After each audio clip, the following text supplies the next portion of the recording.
اگر حق پر نہ ہو تو اللہ یہ نہ کہتا انا ارسلناک بالحق، بے شک محبوب ہم نے آپ کو حق کے ساتھ بھیجا. اور کیسے بھیجا؟ بشیرن. بشیرن کا معنی ہے محبوب جس نے تنو مانے اور خوشخبری دے دے. جو آپ کے میلاد کے گیت گاتا ہے اسے خوشخبری دے دو. جو آپ سے دل و جان سے محبت کرتا ہے اسے رب کی طرف سے بھی خوشخبری دے دو. اسے رب کی طرف سے بھی خوشی کی خبر دے دو. وَنَذِيرًا، اور جو آپ کا انکار کرتے ہیں انہیں بھی ڈرا دو. نذیرہ کا معنی ہے جہنم کے عذاب سے ڈرانے والا.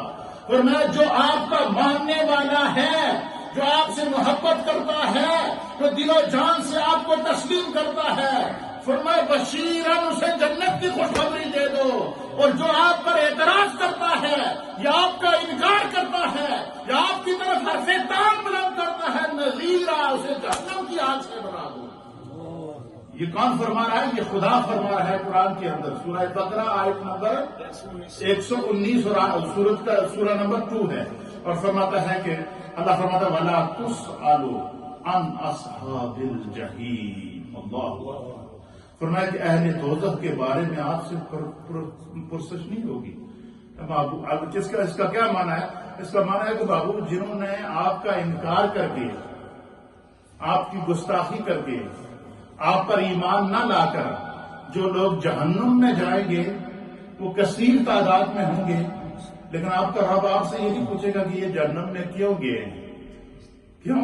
کہ وہاں اہل جنت کو خود ہی پتہ چل جائے گا کہ یہ منکر مصطفیٰ تھا، اس نے دین کو تسلیم نہیں کیا یا اس نے نبی کی شان میں گستاخی کی تھی.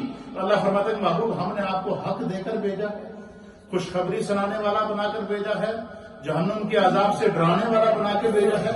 آپ نے جنت بھی دکھا دی، جہنم بھی دکھا دی. اب جو آپ کو مانے گا وہ جنت میں جائے گا، جو نہیں مانے گا اس کے لیے جہنم کا عذاب ہے. فرمایا جو جہنم میں جانے والے جنت میں جائیں گے، جنت میں جانے والے جنت میں جائیں گے. جس کو جنت ملی وہ صدقے مصطفیٰ سے ملی، جس کو جہنم ملی سے انکار مصطفیٰ جو ملی. یہ اللہ نے فیصلہ کر دیا. اس آیت کے اندر اللہ نے اِنَّا أَرْسَلْنَاكَ کہہ کر محبوب کی بعثت کا مقصد بیان کر دیا، میلاد کا مقصد بیان کر دیا، سیرت کا مقصد بیان کر دیا. یہ پہلی آیت ہے. نمبر 2 اللہ فرماتا ہے سورۃ التوبہ، قرآن پاک کی سورہ نمبر 9. کتنے نمبر سورت ہے؟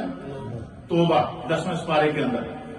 اور سورت کی آیت نمبر ہے 128. کتنے نمبر آیت ہے؟ 128. اللہ فرماتا ہے لَقَدْ جَاءَكُمْ رَسُولٌ مِّنْ أَنفُسِكُمْ عَزِيزٌ عَلَيْهِ مَا عَنِتُّمْ. فرمایا کہ بے شک آپ تمہارے پاس تم ہی میں سے، اللہ تعالیٰ یہاں نوع انسانی سے مخاطب ہے کہ بے شک تمہارے پاس تم ہی میں سے، تمہارے ہی وجود میں سے میں نے اپنا رسول بھیجا. میں نے اپنے رسول کو یہاں رسول سے مراد ذات مصطفیٰ ہے. یہاں لقد جاءکم رسول سے مراد کیا ہے؟ مصطفیٰ کی ولادت ہے. یہاں لقد جاءکم رسول سے مراد میلاد مصطفیٰ ہے. یہاں رسول بعثت مصطفیٰ ہے، سیرت مصطفیٰ ہے، لڑکپن مصطفیٰ ہے، بچپن مصطفیٰ ہے، جوانی مصطفیٰ ہے اور پوری سیرت مصطفیٰ ہے. اللہ کیا فرمایا؟ لقد جاءکم رسول من انفسکم. اے انسان تو کتنا خوش قسمت ہے کہ تیرے وجود سے ہی اللہ نے وجود مصطفیٰ کو دنیا میں بھیجا. نوع انسانی، اس سے مراد نوع انسانی، انسانوں میں سے ہی خدا نے تمہیں ایک ایسا رسول عطا فرمایا. کیسا رسول جو وجہ تخلیق کائنات ہے، کیسا رسول جو رحمت للعالمین ہے، کیسا رسول جو امام الانبیاء ہے، کیسا رسول جو کائنات کا والی ہے، کیسا رسول جس کے اوپر خدا نے دین کو مکمل کر دیا، کیسا رسول جو امام الانبیاء ہے، کیسا رسول جس کے دیدار کے لیے کم و بیش 1.25 لاکھ انبیاء مسجد اقصی میں دست بستہ کھڑے دیدار کر رہے تھے. اور میں تمہارے ہی وجود میں سے، نوع انسانی میں سے میں نے تمہیں اپنا رسول بھیجا ہے. عزیز علیہ ما عنتم حریص علیکم بالمؤمنین رؤوف رحیم. وہ رسول اتنا کریم ہے. پتا کیا تو مطلب وہ رسول اتنا کریم ہے کہ جب اس کا کوئی امتی مشکل میں پڑتا ہے، جب اس کے کسی امتی کے اوپر مشکل آتی ہے یا اس کا کوئی امتی کسی طوفان میں گرفتار ہو جاتا ہے، یا اس کا کوئی اس رسول کا کوئی امتی کسی سختی کے اندر آ جائے، تو کیا کرتا ہے وہ اپنے امتیوں کا مشکل میں پڑنا اس رسول کو بہت گراں گزرتا ہے۔ رسول اپنے امتی کی پریشانی دیکھ نہیں سکتا، اپنے امتی کی پریشانی کی وجہ سے وہ رسول خدا کی بارگاہ میں دعا کرتا ہے، اور کیا دعا کرتا ہے؟ رب سلم امتی، رب سلم امتی۔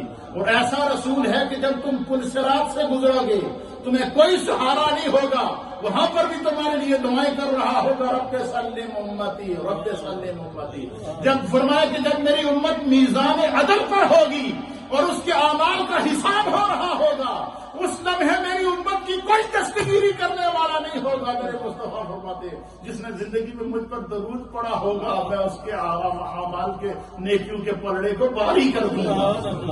ہم اس رسول کے ماننے والے ہیں، تو اللہ فرماتا ہے کہ تمہارے پاس جو ہے وہ ایک